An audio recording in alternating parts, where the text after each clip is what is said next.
लगाण वर्षा बेहाल नवरंगपुर लघुचाप जनित वर्षा जो उमरकोट्रु रायघर को जोगाजोग विच्छिन्न गत 2 दिन है प्रबल अति प्रबल वर्षा जो नवरंगपुर जिला उमरकोट और रायघर अंचल जनजीवन अस्तव्यस्त हो पड़ी।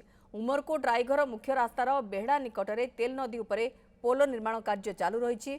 लोकंकर यातायात प्रशासन पक्षर एक अस्थायी डायवर्सन रास्ता निर्माण करा हेले उपरमुंडे वर्षा जो तेल नदीर जलस्तर वृद्धि पाइबा परे ए डायवर्सन रास्ता उपरे एबे 3 ରୁ 4 फुट उच्चर पानी प्रवाहित हेउछि।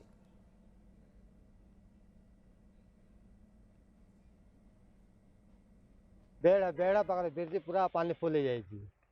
गाड़ी बाइक जाई पारु नहीं कि लोक आस हो पारना।